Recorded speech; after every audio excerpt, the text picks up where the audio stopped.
Salut, c'est Trado. Voilà la vidéo de mise à jour pour l'or, l'argent et le pétrole. Alors, comme on l'avait anticipé vendredi, l'analyse technique était assez claire. Nous avions une belle bougie ici en formation de harami haussier, plus un rebond sur la Bollinger inférieure. Et c'est vrai que nous étions en place pour mettre un rebond, pour assister à un rebond auquel d'ailleurs eh bien, nous assistons là actuellement, puisque l'or rebondit assez franchement en direction de la moyenne mobile à cette séance. Néanmoins, il ne faut pas se leurrer, pour l'instant nous sommes simplement en situation de rebond technique, puisque nombreuses sont les résistances, la moyenne mobile à 7 séances bien sûr, la moyenne mobile à 20 séances qui d'ailleurs est baissière, gage de la tendance baissière en cours, et le haut de la fourchette d'Andrews-Ocre.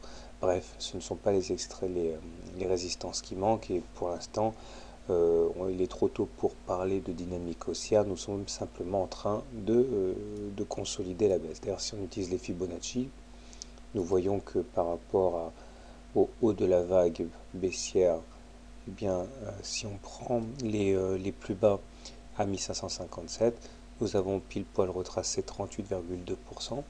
Et c'est sur ces niveaux d'ailleurs qu'on a pu assister aujourd'hui à un coup d'arrêt de la hausse.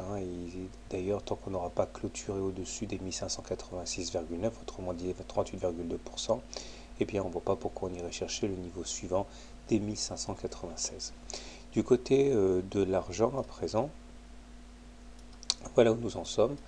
L'argent a été dans la configuration également décrite par l'analyse technique. J'avais dit qu'il y avait eu une bulle séance de vendredi.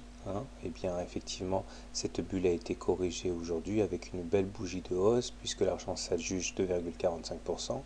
Et là, on a rencontré sur notre route la moyenne mobile à 7 séances. Et cette moyenne mobile à 7 séances, comme d'habitude, a joué le rôle de repoussoir, ce qui explique qu'on ne termine pas sur les plus hauts du jour. Mais là, pareil, tant qu'on sera en dessous d'une moyenne mobile à 20 séances baissières, on sera en tendance baissière.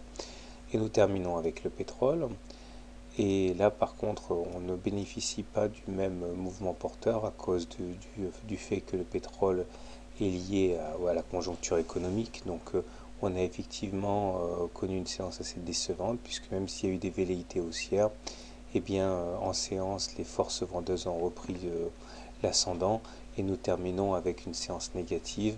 Et donc, on a préservé la Bollinger inférieure qui avait été conquise séance du 22 juin, mais franchement, rien de très convaincant sur le front du pétrole. Voilà, bonne soirée, bon trade et à demain.